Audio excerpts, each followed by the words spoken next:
Hello दोस्तों, नमस्कार। Welcome to this video. उम्मीद करता हूं आप सब बहुत बढ़िया होंगे। तो साथियों, आप जानते हैं हम लोग जनरल स्टडीज के अध्ययन कर रहे हैं और जनरल स्टडीज में इस समय हम लोग इंडियन कॉन्स्टिट्यूशन को कवर कर रहे हैं।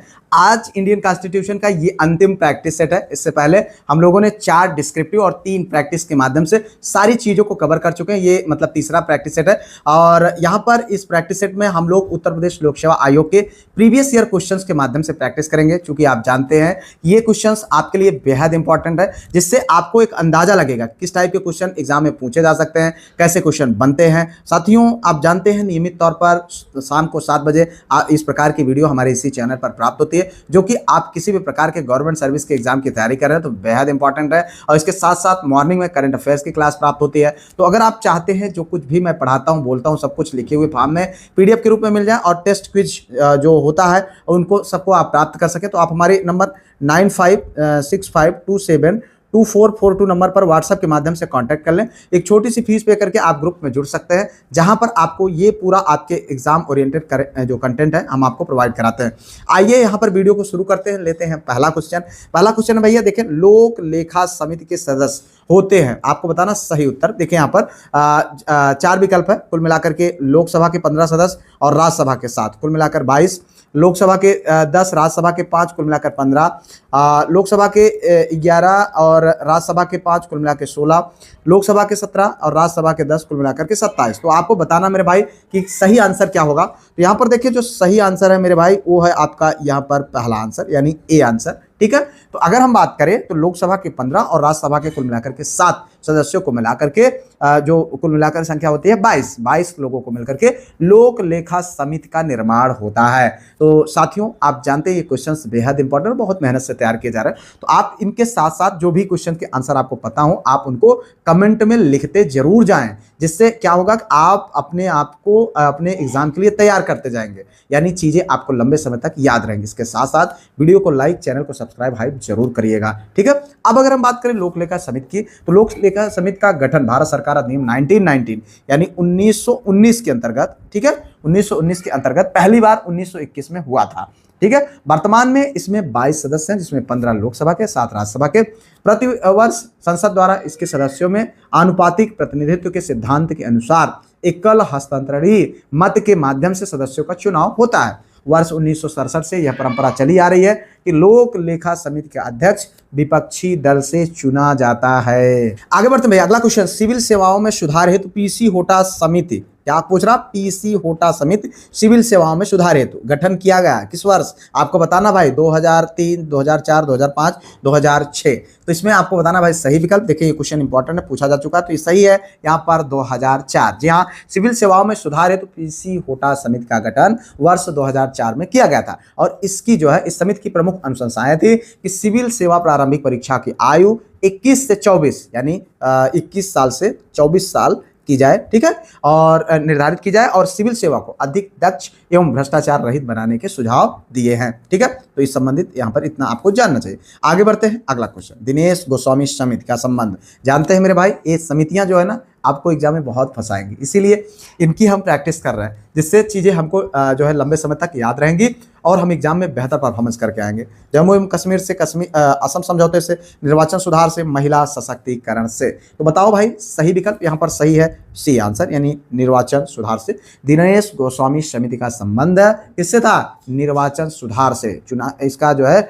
गठन वर्ष की अगर हम बात करें तो कब हुआ? 1990 में। ठीक है, 1990 में। ठीक है, और इसका उद्देश्य चुनावी सुधार और इसकी प्रमुख जो सिफारिशें थी, जिसमें अवैध रूप से लूटे गए बूथों पर पुनः मतदान, ठीक है, और इलेक्ट्रॉनिक वोटिंग मशीन यानी ईवीएम का प्रयोग। अन्य समितियां जो बनी जैसे तारकुंडे समिति 1974 में, ठीक है, और इंद्रजीत गुप्त समिति ये कब बनी थी भैया? ये बनी थी 1998 में। ठीक है, आगे बढ़ते भैया, अगला क्वेश्चन यहाँ पर देखिए, नीचे 2 कथन दिए गए, एक को अभिकथन ए तथा दूसरे को कारण आर कहा गया है। ठीक है, यहाँ पर देखिए अभिकथन ये है और ये है आपका कारण आर। अभिकथन ये में देखिए 73वां संविधान संशोधन भारत के स्थानीय शासन के इतिहास में एक आधार स्तंभ के रूप में माना जाता है। ठीक है, अगर हम बात करें 73वें संविधान संशोधन ने पंचायतों को अति अपेक्षित संवैधानिक दर्जा प्रदान किया, और नीचे दिए गए कोड के माध्यम से आपको सही आंसर बताना है। तो देखिए यहाँ पर इस टाइप के क्वेश्चन आपके एग्जाम में आपको देखने को मिलते हैं, इसलिए अपने आप को इस टाइप के लिए तैयार रखें। ए तथा आर दोनों सही है, आर ए की सही व्याख्या करता है। ठीक है, ये सही है, आर गलत है, ए आर दोनों सही है, परंतु आर ए की सही व्याख्या नहीं करता है। ए गलत है परंतु आर सही है। तो यहाँ पर जो बताना आपको सही विकल्प है भैया ये वाला, ठीक है, ये यानी ए तथा आर दोनों सही है तथा आर ए की सही व्याख्या करता है, ठीक है। अब यहाँ पर अगर हम बात करें 73वां संशोधन अधिनियम 1992 के द्वारा जो है संविधान में भाग 9 एवं 11वीं अनुसूची जोड़ी गई, ठीक है। भाग अगर 9 की बात करें तो अनुच्छेद 243 से 243 तक जो है पंचायतों को संवैधानिक दर्जा दिया गया और पंचायतों को स्वशासन की संस्था घोषित किया गया, ठीक है। अगर हम बात करें 11वीं अनुसूची में पंचायत की 29 कार्यात्मक मदें जोड़ी गई, ठीक है। अगर हम बात करें अनुच्छेद 40 में ग्राम पंचायतों का उल्लेख पहले से था पर संवैधानिक महत्व नहीं था, इसलिए ए यानी ये वाला ऑप्शन ए और दोनों सही, आर ए की सही व्याख्या करता है, ठीक है। आगे बढ़ते हैं, अगला क्वेश्चन यहाँ पर देखिए, किस संविधान संशोधन के द्वारा अनुच्छेद 19 में सहकारी समितियां सब जोड़ा गया। मेरे भाई अनुच्छेद का जितने भी हमारे संविधान संशोधन हुए हमने उनका डिस्कस किया और बहुत इंपॉर्टेंट है, क्वेश्चन फ्रिक्वेंटली बने। अभी तक अगर आपने उन वीडियोज को नहीं देखा है तो निश्चित तौर पर टाइम निकालकर उन वीडियोज को जरूर देखें और तैयार रखें, क्योंकि यहाँ से आपको 1-2 क्वेश्चन 3 क्वेश्चन जरूर देखने को मिलेंगे। 76वां संवैधानिक संशोधन, 80वां संवैधानिक संशोधन, 95वां संवैधानिक संशोधन, 97वां संवैधानिक संशोधन। बताओ यहाँ पर सही विकल्प है आपका डी आंसर, यानी 97वां संवैधानिक संशोधन। अगर हम बात करें जो कि 2011 द्वारा अनुच्छेद 19(1)(c) के अंतर्गत सहकारी समितियां सब जोड़ा गया। सहकारी समितियां बनाने का जो अधिकार है वो मौलिक अधिकार बन गया, ठीक है। या नया भाग अगर हम बात करें अनुच्छेद 9 खा मतलब नया भाग 9 खा के अंतर्गत जो कि 243 और 243 एन जोड़ा गया था, ठीक है। अगर हम बात करें अनुच्छेद 43 खा में सहकारी समितियों को बढ़ावा देने हेतु सम्मिलित किया गया। आगे बढ़ते हैं, अगला क्वेश्चन यहाँ पर देखें, निम्नलिखित में से कौन पंचायतों की वित्तीय स्थिति का पुनरावलोकन करने के लिए वित्त आयोग का गठन करता है। संबंधित राज्य का मुख्यमंत्री, संबंधित राज्य का वित्त मंत्री, संबंधित राज्य का राज्यपाल, संबंधित राज्य की पंचायती राज मंत्री। देखो यहाँ पर सही विकल्प आपको बताना है सी आंसर यहाँ पर आपका सही है, पंचायती राज्य का राज्यपाल। जी हाँ, अनुच्छेद 243(i) के अंतर्गत संबंधित राज्य का राज्यपाल प्रत्येक 5 वर्ष पर पंचायतों की वित्तीय स्थिति के पुनरावलोकन हेतु वित्त आयोग का गठन करता है। आगे बढ़ते हैं भैया, अगला क्वेश्चन, निम्नलिखित में से किस संविधान संशोधन अधिनियम में एक ही व्यक्ति को 2 या 2 से अधिक राज्यों का राज्यपाल बनाने संबंधी प्रावधान है। इसको हम लोगों ने देखा हुआ था, इसलिए आप ये समझ लीजिए मेरे भाई जो क्वेश्चन पढ़ाए गए वो बहुत इंपॉर्टेंट है, जो चीज़ें आपको दी जा रही हैं बहुत टू द पॉइंट है, ध्यान रखें। चौथे संशोधन अधिनियम, 7वें संशोधन अधिनियम, 11वें संशोधन अधिनियम, 24वें संशोधन अधिनियम। बताओ यहाँ पर सही विकल्प, आपको सही विकल्प है भैया यहाँ पर 7वें संशोधन अधिनियम। जी हाँ, 7वां संविधान संशोधन अधिनियम 1956 कब 1956 के थ्रू जो है क्या है यह प्रावधान किया गया कि एक व्यक्ति 2 या 2 से अधिक राज्यों का राज्यपाल बन सकता है। हालांकि नहीं बनाना चाहिए भाई, एक व्यक्ति का दूसरे व्यक्ति को नौकरी नहीं खानी चाहिए, ठीक है। तो आगे बढ़ते हैं, यहाँ पर अगला क्वेश्चन देखें, यहाँ पर भारतीय संविधान के किस अनुच्छेद में संसद तथा एवं राज्य विधायिकाओं को भारत के आकस्मिकता को निर्मित करने का प्रावधान है। अनुच्छेद 266, 284, 267, 265। बताओ यहाँ पर सही विकल्प, तो सही विकल्प है भैया यहाँ पर सी आंसर, यानी अनुच्छेद 267 संसद की आकस्मिक निधि स्थापित करने की शक्ति देता है। कौन? अनुच्छेद 267 संसद को आकस्मिक निधि स्थापित करने की शक्ति देता है। राष्ट्रपति अप्रत्याशित व्यय हेतु अग्रिम राशि दे सकता है, ठीक है, बाद में संसद द्वारा प्राधिकृत कराई जाती है। अनुच्छेद 266 में संचित निधि की व्यवस्था की गई है। तो यहाँ पर इतना आपको इस क्वेश्चन संबंधित जानना चाहिए। आगे बढ़ते हैं, अगला क्वेश्चन, भारतीय संविधान का 79 संशोधन संबंधित है किससे? केंद्र राज्य के संबंधों से, 2 राजनीतिक दलों की स्थापना से, मूल अधिकारों से, लोकसभा तथा और राज्य विधानसभाओं में जो है अनुसूचित जातियों तथा अनुसूचित जनजातियों के आरक्षण से। तो आपको बताना यहाँ पर सही विकल्प, सही विकल्प है भैया ये डी आंसर, ठीक है। लोकसभा और राज्य विधानसभाओं में अनुसूचित जातियों तथा अनुसूचित जनजातियों के आरक्षण संबंधित हमने उस दिन इस क्वेश्चन को, इस चीज़ को डिस्कस किया हुआ है, तो आप ध्यान रखें। यहाँ पर देखिए जो है 79 संविधान संशोधन अधिनियम यानी 79वां संविधान संशोधन अधिनियम जो कि 1999 में कब हुआ था? 1999, ठीक है। 1999 द्वारा अनुच्छेद 334 में संशोधन कर अनुसूचित जाति यानी SC ST अनुसूचित जनजाति और एंग्लो इंडियन के लिए लोकसभा और राज्य विधानसभाओं में आरक्षण को 10 वर्षों के लिए बढ़ाया गया। ठीक है, लोकसभा व विधानसभाओं में एंग्लो इंडियन समुदाय के मनोनयन की अवधि भी बढ़ाई गई। ठीक है, आगे बढ़ते हुए अगला क्वेश्चन यहाँ पर देखें, निम्नलिखित में से कौन संविधान के 42वें संशोधन द्वारा नीति निर्देशक तत्वों में नहीं जोड़ा गया है? शोषण से बच्चों एवं वयस्कों की सुरक्षा, समान न्याय तथा निःशुल्क कानूनी सलाह, समान आचार संहिता, उद्योगों के प्रबंध में श्रमिकों की भागीदारी। बताओ सही विकल्प। मेरे भाई यहाँ पर जो सही विकल्प है वो है समान आचार संहिता। जी हाँ, अगर हम बात करें समान आचार संहिता अनुच्छेद 44 जो कि मूल संविधान का भाग है और 42वें संविधान संशोधन 1976 जो कि बहुत इंपॉर्टेंट है, बहुत बार पूछा जाता है क्वेश्चन। ठीक है, और ये इसको एक लघु संविधान यानी ये संशोधन इतना ज़्यादा था कि लघु संविधान के नाम से भी जाना जाता है। ठीक है, इस दौरान जो है जोड़े गए थे कुछ तत्व जिसमें अनुच्छेद 39 का के अंतर्गत बच्चों व वयस्कों को शोषण से सुरक्षा देने की बात कही गई और अनुच्छेद 43 जी हाँ 43 का के अंतर्गत अगर देखें तो उद्योगों के प्रबंध में श्रमिकों की भागीदारी को जोड़ा गया। अनुच्छेद 48 का में पर्यावरण व वन्य जीव संरक्षण से संबंधित बात की गई और समान न्याय व निःशुल्क कानूनी सहायता 39A के अंतर्गत इनका वर्णन किया गया है। ठीक है, तो यहाँ पर आगे बढ़ते हैं भैया, अगला क्वेश्चन देखें। यहाँ पर राज्यपाल को पद व गोपनीयता की शपथ कौन दिलवाता है? बहुत बार पूछा गया, आंख मूंद के आप बता सकते हैं। राष्ट्रपति, सर्वोच्च न्यायालय का मुख्य न्यायाधीश, उच्च न्यायालय का मुख्य न्यायाधीश, मुख्यमंत्री।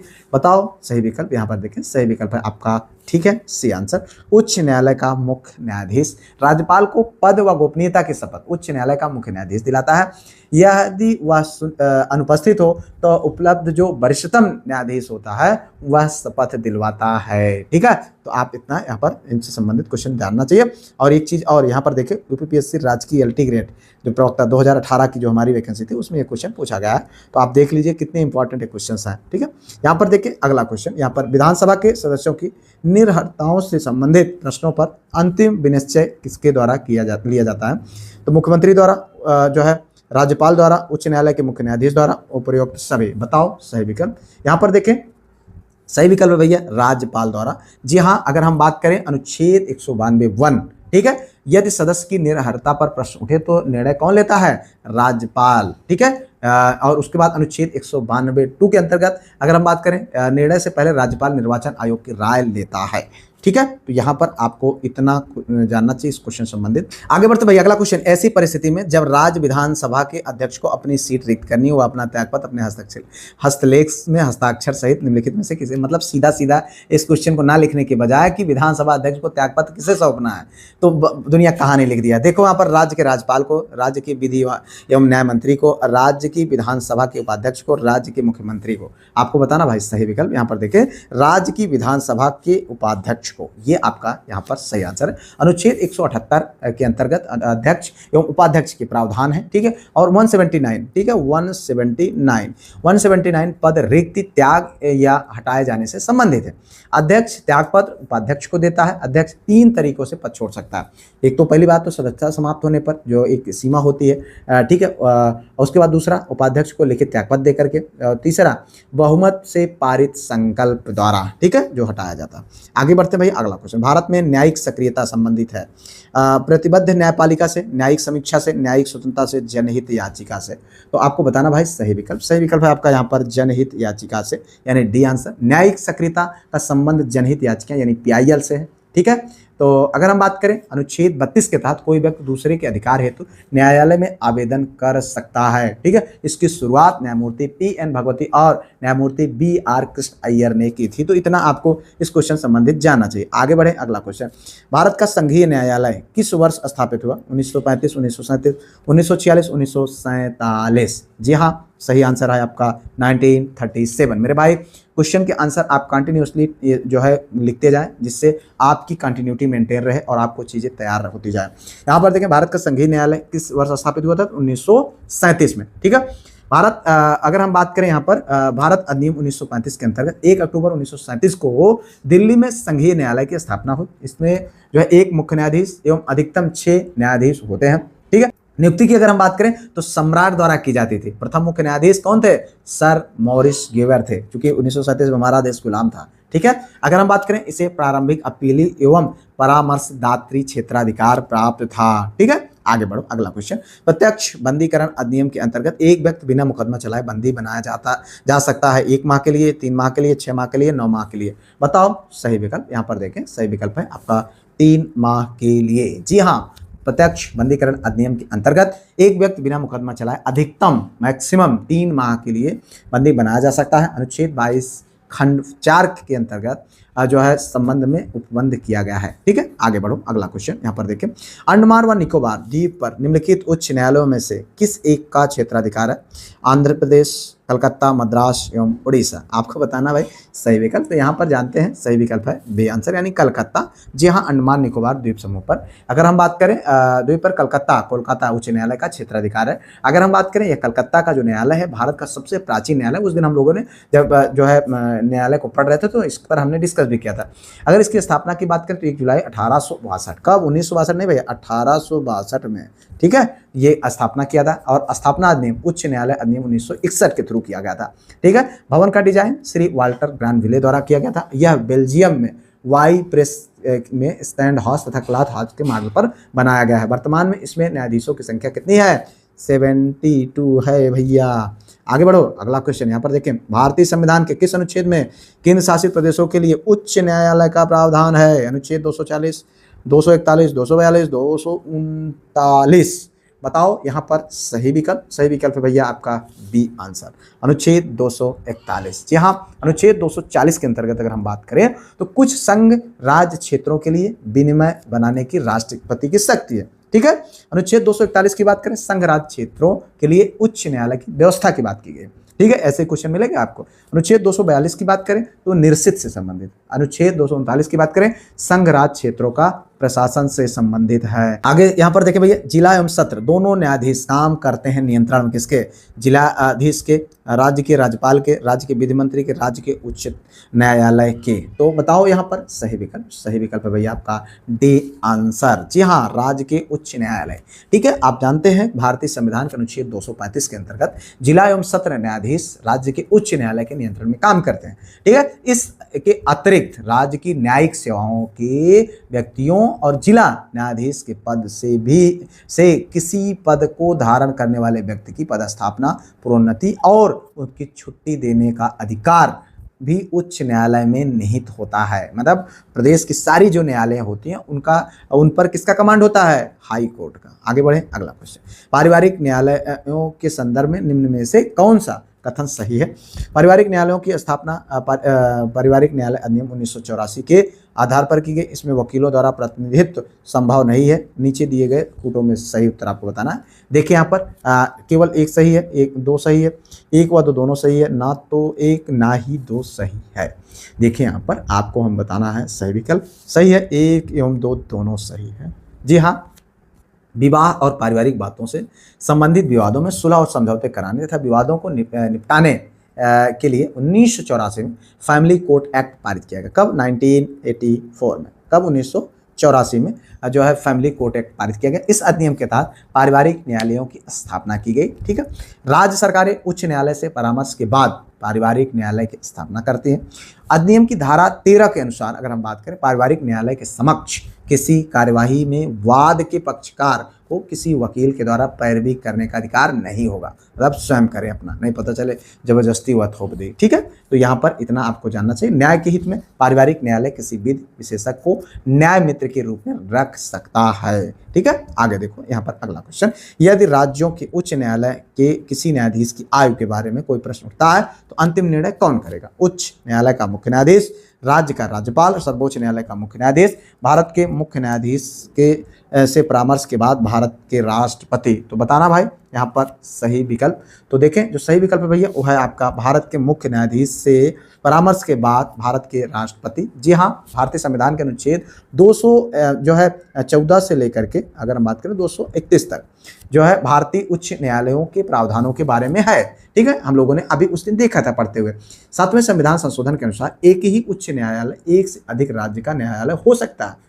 ठीक है, वर्तमान में देश में कुल कितने उच्च न्यायालय हैं? आप लोगों को कमेंट में आंसर देना चाहिए। ठीक है, 25 हैं और हमारा राज्य कितने हैं? 28 हैं।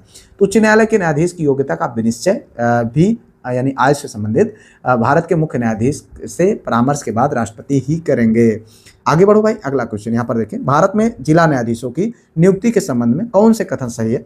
उनकी नियुक्ति केवल राज्य के राज्यपाल द्वारा की जाती है। उनकी नियुक्ति राज्य के राज्यपाल द्वारा राज्य के उच्च न्यायालय के परामर्श से की जाती है। केवल एक, केवल दो, एक दो, दोनों, ना तो एक ना ही दो। आपको बताना है सही विकल्प। सही विकल्प भैया यहाँ पर बी आंसर, केवल दो। जी हाँ, बात करें अगर हम तो अनुच्छेद 233 के अनुसार, किसके 233 के अनुसार भारत में जिला न्यायाधीशों की नियुक्ति, पदस्थापना और प्रोन्नति उस राज्य का राज्यपाल उस राज्य के उच्च न्यायालय के परामर्श से करेगा। ठीक है, राज्यपाल जिला न्यायाधीश से भिन्न व्यक्तियों को भी न्यायिक सेवा में नियुक्त कर सकता है, परंतु ऐसी नियुक्ति राज्य लोक सेवा आयोग तथा उच्च न्यायालय के परामर्श के बाद ही की जा सकती है। ठीक है, आगे बढ़ो भाई, अगला क्वेश्चन यहाँ पर देखें, भारत में न्यायिक पुनरावलोकन की शक्ति का प्रयोग किसके द्वारा किया जाता है?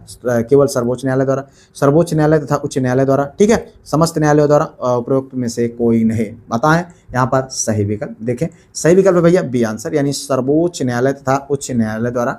जी हाँ, अगर हम बात करें संविधान के अनुच्छेद 137 के तहत सर्वोच्च न्यायालय को अपने निर्णयों या आदेशों के पुनरावलोकन का अधिकार है।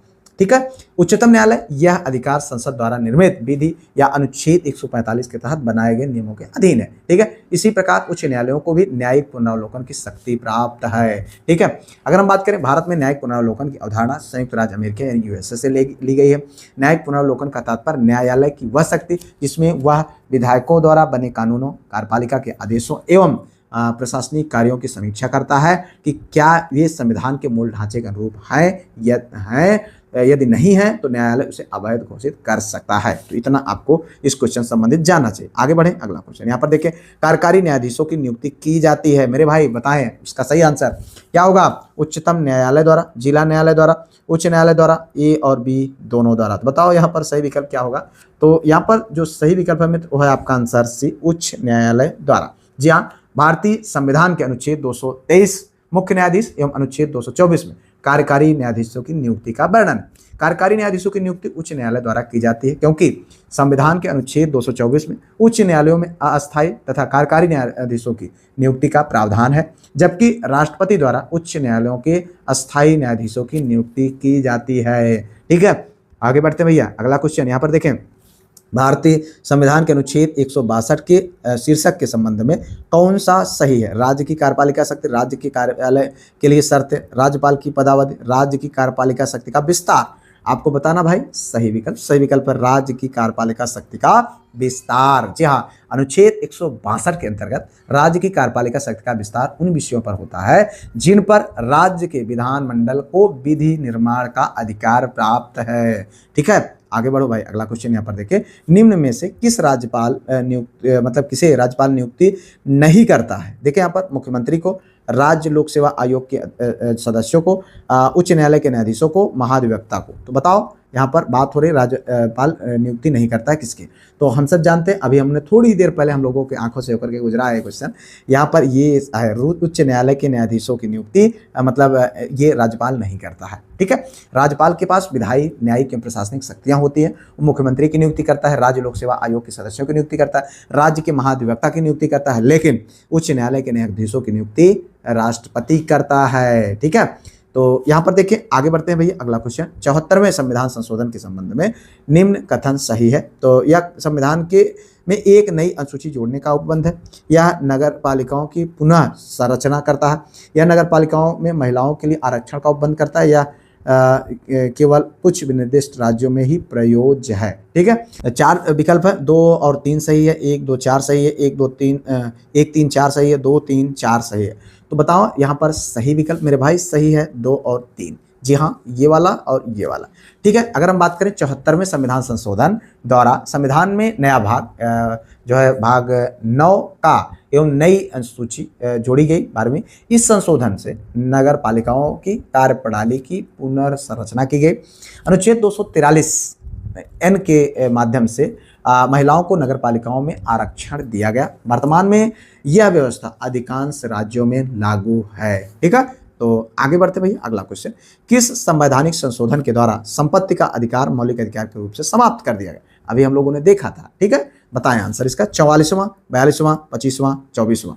देखिए यहाँ पर जो सही विकल्प है मित्र वो है आपका 44वां संविधान संशोधन। संपत्ति का अधिकार मूल संविधान में भाग 3 के अंतर्गत एक मौलिक अधिकार था जब हमारा संविधान बना था, लेकिन 44वां संविधान संशोधन 1978 कब 1978, ठीक है, 1978 में जब होता है के द्वारा मौलिक अधिकारों से हटा करके संविधान के अनुच्छेद 300 का के तहत विधिक अधिकार इसको बना दिया गया। ठीक है, आगे देखो अगला क्वेश्चन। यहाँ पर भारतीय संविधान के अनुच्छेद 78 में प्रावधान है दायित्वों का, लोकसभा अध्यक्ष की, राज्यसभा के सभापति के, भारत के नियंत्रक एवं महालेखा परीक्षक के, प्रधानमंत्री के। बताओ सही विकल्प। सही विकल्प है आपका डी आंसर, प्रधानमंत्री के। जी हाँ, भारतीय संविधान के अनुच्छेद 78 में कहा गया है प्रधानमंत्री का यह कर्तव्य होगा कि वह संघ के प्रशासन और विधायन से संबंधित समस्त जानकारियां राष्ट्रपति को प्रदान करें, यानी उसको सूचना देना, अपडेट करना है। ठीक है, राष्ट्रपति उपर्युक्त संबंध में जिन जानकारियों को मांगे उसे प्रधानमंत्री प्रदान करेगा। ठीक है, आगे बढ़ते हैं भैया, अगला क्वेश्चन यहाँ पर देखें। भारतीय संविधान के संदर्भ में निम्नलिखित कथनों पर विचार कीजिए। संघ मंत्रिपरिषद लोकसभा के प्रति सामूहिक रूप से उत्तरदायी होगा। संघ के मंत्री प्रधानमंत्री के प्रसाद पर्यंत अपने पद पर धारण करेंगे। केवल एक दोनों सही, ना तो एक ना तो दो और केवल दो। बताओ सही विकल्प। देखिए यहाँ पर जो सही विकल्प भैया यहाँ पर ये है, यानी केवल एक। देखिए भारतीय संविधान के अनुच्छेद 75(3) के में यह कहा गया है कि संघ मंत्रिपरिषद लोकसभा के प्रति सामूहिक रूप से उत्तरदायी होगी, जबकि अनुच्छेद 75(2) के अनुरूप संघ के जो मंत्री राष्ट्रपति के प्रसाद पर्यंत पद पर धारण करेंगे, प्रधानमंत्री के नहीं। ठीक है, हालांकि खोता वही है, लेकिन अब ठीक है, कहने का मतलब यह है कि जो संवैधानिक तरीके से लिखा गया है। अनुच्छेद 75(1) के अनुसार प्रधानमंत्री की नियुक्ति राष्ट्रपति करेगा, ठीक है, तथा अन्य मंत्रियों की नियुक्ति प्रधानमंत्री की सलाह पर करेगा। ठीक है, प्रधानमंत्री मंत्रिपरिषद का वास्तविक नेता होता है। और इसी तरीके से अगर हम बात करें तो ये आपका कथन सही है, बाकी दूसरा वाला गलत है। देखिए यहाँ पर आगे बढ़ते हैं, अगला क्वेश्चन देखिए। स्थानीय ग्रामीण शासन के रूप में पंचायती राज प्रणाली सर्वप्रथम अपनाई गई। हम लोगों ने बहुत बार इसको देखा है। राजस्थान और मध्य प्रदेश, आंध्र प्रदेश और पश्चिम बंगाल, राजस्थान और आंध्र प्रदेश और मध्य प्रदेश, तो दूसरा वाले को भी जोड़ के रखा गया है। ठीक है, ये वाला आंसर सही है, हम लोगों ने भी देखा था। ठीक है, तो यहाँ पर जो सही विकल्प है यह है राजस्थान और आंध्र प्रदेश। जी हाँ, चूंकि आप जानते हैं सर्वप्रथम नागौर जिला जो राजस्थान का है 2 अक्टूबर 1959 को यहाँ अपनाया गया, और इसी साल इसके 1959 में आंध्र प्रदेश द्वारा यहाँ भी लागू किया गया। पंचायती राज संस्थान यानी PRI को संवैधानिक रूप से 73वें संवैधानिक संशोधन अधिनियम 1992 के माध्यम से संवैधानिक दर्जा प्रदान किया गया। आंध्र प्रदेश में इसे 1 नवंबर में, कब 1 नवंबर 1959 में लागू किया गया। आगे बढ़ते हैं, यहाँ पर पंचायती राज संस्थाओं में महिलाओं के लिए आरक्षित सीटों के संदर्भ में निम्नलिखित में से कौन सा कथन सही है। इसका प्रावधान संविधान के अनुच्छेद 243D में किया गया है। यह आरक्षण अनुच्छेद 234 में निर्दिष्ट अवधि की समाप्ति पर प्रभावी नहीं रहेगा। केवल एक, केवल दो, एक दो दोनों, ना तो एक ना ही दो। आपको बताना मेरे भाई सही विकल्प। सही विकल्प है यहाँ पर केवल एक। जी हाँ, अगर हम बात करें संविधान के 73वें संविधान संशोधन 1992 द्वारा सभी ग्रामों के संचालन के लिए पंचायती राज व्यवस्था लागू की गई। इस व्यवस्था में ग्राम पंचायत, क्षेत्र पंचायत और जिला पंचायत आते हैं। यह व्यवस्था 24 अप्रैल 1993 से प्रभावी हुई। इसमें कुल 29 विषय शामिल हैं। ठीक है, अनुच्छेद 243D के तहत अनुसूचित जाति, जनजाति और महिलाओं के लिए 1/3 स्थान जो है आरक्षित होंगे। ठीक है, पंचायती राज की वित्तीय लेन देन की देखरेख राज्य आयोग के निर्देशन में होगी। ठीक है, आगे बढ़े भाई, अगला क्वेश्चन यहाँ पर देखिए। निम्नलिखित में से कौन सी अनुसूची पंचायती राज से संबंधित है। ये देखें 9, 11, 12, उन पूर्वोक्त में से कोई नहीं। तो देखें जो सही विकल्प है वो है आपका बी आंसर, यानी 11। भारतीय संविधान की 11वीं अनुसूची पंचायती राज संस्थाओं से संबंधित है। स्थानीय स्तर पर लोकतंत्र की स्थापना करने हेतु 73वें संविधान संशोधन अधिनियम 1992 में माध्यम से पंचायती राज संस्थाओं को संवैधानिक स्थिति प्रदान की गई है। और हम सब जानते हैं कि 12वीं अनुसूची को वर्ष 1993 में 74वें संविधान संशोधन 1992 के माध्यम से संविधान में जोड़ा गया, जिसके द्वारा नगरीय निकायों को संवैधानिक दर्जा प्रदान किया गया। आगे बढ़ते हुए अगला क्वेश्चन यहाँ पर देखें। भारत के संविधान के अंतर्गत कोई भी व्यक्ति ग्राम पंचायत के सदस्य हेतु निर्वाचित हो सकता है यदि उसने आयु पूरी कर ली 18 वर्ष, 21 वर्ष, 25 वर्ष, 30 वर्ष। बताओ सही विकल्प। तो यहाँ पर देखें सही विकल्प है बी आंसर, यानी 21 वर्ष। भारतीय संविधान के अंतर्गत कोई व्यक्ति ग्राम पंचायत के सदस्य हेतु निर्वाचन तो हो सकता है उसने अगर अपनी 21 वर्ष की आयु पूरी कर ली है। ठीक है, तो यहाँ पर अगर हम बात करें भारत के संविधान के अंतर्गत ये जो है पंचायत का सदस्य निर्वाचित होने के लिए कम से कम 21 साल की उम्र होनी चाहिए। आगे बढ़ते हैं, अगला क्वेश्चन देखिए। यहाँ पर पंचायती राज का निम्न समितियों पर विचार कीजिए तथा उन्हें कालानुक्रम बताना है आपको। अभी देखिए हम लोगों ने इस पर डिस्कस किया हुआ था। अशोक मेहता समिति, LM सिंघवी समिति, BR मेहता समिति, GVK राव समिति। देखें तो इसमें अगर आप देखें तो जो सही ये है क्रम ये है आपका यहाँ पर, तो BR मेहता समिति जो कि कब थे 1957 में, ठीक है, 1957 में। उसके बाद अगर हम बात करें अशोक मेहता समिति, ये 1977 में, 1977 में, ठीक है। उसके बाद GVK राव समिति 1985 में, ठीक है, ये 1985 में। और उसके बाद दूसरा नंबर ML सिंघवी समिति की बात करें तो 1986 में, ठीक है। इतना आपको याद रखें। एक क्वेश्चन के साथ आपके 3 आंसर मिले हैं आपको, ठीक है। यहाँ पर देखें निम्नलिखित में से कौन सा सही सुमेलित है, तो ये विषय है, ये उद्देश्य है। संस्थानम समिति पंचायती राज वित्तीय संसाधन, GVK राव समिति खंड स्तर पर योजना, बलवंत राय मेहता पंचायती राज। तो आपको बताना कौन सही सुमेलित है। तो यहाँ पर देखें जो सही सुमेलित है भैया वो है सी, बलवंत राय मेहता समिति। ये भैया पंचायती राज संस्थाओं से संबंधित है, ठीक है। और अगर हम बात करें बाकी संस्थानम समिति की, तो संस्थानम समिति भैया केंद्रीय सतर्कता आयोग, यानी अगर हम बात करें कि जो भ्रष्टाचार निरोधक समिति है उससे संबंधित है। अब अगर हम बात करें GVK राव समिति की, जो कि 1985 में स्थापित हुआ था, तो ये पंचायती राज में ग्रामीण विकास व गरीबी उन्मूलन कार्यक्रम के अंतर्गत ये समीक्षा हेतु बनी थी। और बलवंत राय मेहता समिति पंचायती राज संस्थाओं से संबंधित है, त्रिस्तरीय ढांचा जो हम लोगों ने अभी उस दिन पढ़ा हुआ था, ठीक है। अगर हम बात करें दंतवाला समिति की, तो ये भैया ब्लॉक स्तर पर नियोजन से संबंधित है। आगे बढ़ते हैं भैया, यहाँ पर देखें अगला क्वेश्चन, पंचायती राज व्यवस्था 73वां संविधान संशोधन अधिनियम द्वारा स्थापित त्रिस्तरीय प्रणाली में सम्मिलित है। ग्राम पंचायत, क्षेत्र पंचायत, जिला, ठीक है, ब्लॉक समिति, जिला परिषद, पंचायत अभी हम लोगों ने देखा था, ग्राम पंचायत, पंचायत समिति, ब्लॉक समिति, ग्राम पंचायत, ब्लॉक समिति, ये देखो। इसीलिए जब क्वेश्चन को हम इस तरीके से पढ़ते हैं तो निश्चित तौर पर ये फिर हमको लंबे समय तक चीज़ें याद रहती हैं। हाँ, हमने उनको डिस्क्रिप्टिव तरीके से पढ़ा है। अब देखिए यहाँ पर ये है ग्राम पंचायत, क्षेत्र पंचायत और जिला पंचायत। जी हाँ, देखिए यहाँ पर वर्ष 1993 में 73वें संविधान संशोधन अधिनियम 1992 के माध्यम से भारत में त्रिस्तरीय पंचायती राज व्यवस्था को संवैधानिक दर्जा दिया गया। अनुच्छेद मतलब भारतीय संविधान के भाग 9 में पंचायतें नामक शीर्षक के तहत अनुच्छेद 243 से 243 तक जो है पंचायती राज के संबंधित उपबंध हैं, ठीक है। त्रिस्तरीय पंचायती राज व्यवस्था के अंतर्गत अगर हम देखें तो ग्राम पंचायत, फिर क्षेत्र पंचायत, फिर जिला पंचायत। क्षेत्र पंचायत सदस्य जानते हैं BDC, और जिसे जो है ब्लॉक से संबंधित होता है, ठीक है। जिला पंचायत सदस्य आप जानते हैं जो जिले में जो है नियम कानून बनाने के लेते हैं, जिला पंचायत सदस्य। आप अभी देखेंगे चुनाव हो रहा है भैया, जिला पंचायत बनी है, ठीक है। ग्राम पंचायत आप जानते हैं प्रधान को, ठीक है। आगे बढ़ो, अगला क्वेश्चन यहाँ पर देखेंगे, पंचायतों के लिए कराए जाने वाले सभी निर्वाचनों के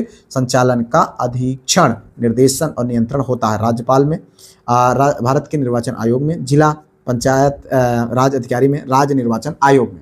आपको बताना पंचायतों के लिए किए जाने वाले सभी निर्वाचनों के संचालन, ठीक है। तो यहाँ पर जो सही विकल्प में वो है आपका डी आंसर, हम लोगों ने देखा था। बाकी सारे चुनाव जो है भारत निर्वाचन आयोग कराता है, लेकिन ये पंचायती जो चुनाव होते हैं राज्य निर्वाचन आयोग के द्वारा कराया जाता है। 73वें एवं 74वें संविधान संशोधन अधिनियम 1992 के अधीन प्रत्येक राज्य में पंचायती राज संस्थाओं एवं शहरी निकायों के चुनाव निष्पक्ष एवं समय पर करवाने हेतु अलग से राज्य निर्वाचन आयोग की व्यवस्था की गई है, ठीक है। राज्य के पंचायतों के समस्त निर्वाचनों एवं नगर पालिकाओं के समस्त निर्वाचकों का अधीक्षण, निर्देशन और नियंत्रण भारत सरकार के संविधान अनुच्छेद 243 के और अनुच्छेद 243 ZA के द्वारा राज्य निर्वाचन आयोग में निहित है।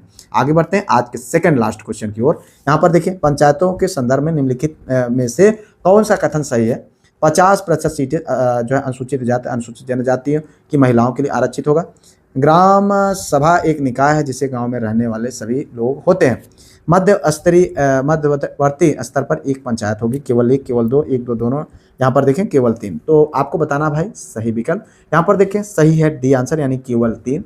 प्रधानमंत्री श्री नरसिम्हा राव के कार्यकाल में वर्ष 1992 में पारित 73वें और 74वें संविधान संशोधन द्वारा पंचायतों और नगर पालिकाओं को संवैधानिक दर्जा प्रदान किया गया, ठीक है। संविधान के भाग 9 में अनुच्छेद 243 से 243 तक पंचायतों का वर्णन किया गया है, ठीक है। तो इतना आपको यहाँ पर इस क्वेश्चन संबंधित जानना चाहिए। आगे बढ़ते हैं यहाँ पर आज के अंतिम क्वेश्चन की ओर। देखिए भारत में राष्ट्रीय पंचायती राज दिवस मनाया जाता है 26 जनवरी को, 2 अक्टूबर को, 21 अप्रैल को, 24 अप्रैल को। तो देखिए यहाँ पर सही विकल्प है आपका डी आंसर, यानी 24 अप्रैल को भारत में 24 अप्रैल को राष्ट्रीय पंचायती राज दिवस मनाया जाता है। ठीक है, यह दिन भारतीय संविधान के 73वें संविधान संशोधन 1992 के लागू होने का प्रतीक है, जो कि 24 अप्रैल 1993 में लागू हुआ था। इसी दिन पंचायती राज दिवस के रूप में मनाने की शुरुआत 2010 से की गई। तो इस तरीके से हम लोगों ने इंपॉर्टेंट 40 क्वेश्चन को देखा। इसके अतिरिक्त और भी क्वेश्चंस हैं, क्योंकि वीडियो लंबा हो जाएगा और आप देखेंगे नहीं, इसलिए ये क्वेश्चंस की पीडीएफ के रूप में आपको पीडीएफ ग्रुप में सेंड कर दिया जाएगा। अगर आप चाहते हैं कि सब कुछ आपको प्राप्त हो जाए तो ये नंबर है 9565272442 नंबर पर व्हाट्सएप के माध्यम से कॉन्टैक्ट कर लें। एक छोटी सी फीस पे करके ग्रुप में जुड़ जाएं, जहाँ पर आपको टेस्ट, क्विज, ये सारी पीडीएफ सब कुछ आपको आपके एग्जाम ओरिएंटेड प्रोवाइड कराते हैं। तो मिलते हैं किसी और वीडियो में। उससे पहले वीडियो को लाइक, चैनल को सब्सक्राइब, हाइप, शेयर कर लीजिएगा। मिलते हैं किसी और वीडियो में किसी और टॉपिक पर। तब तक के लिए जय Hind, Vande Mataram, best of luck.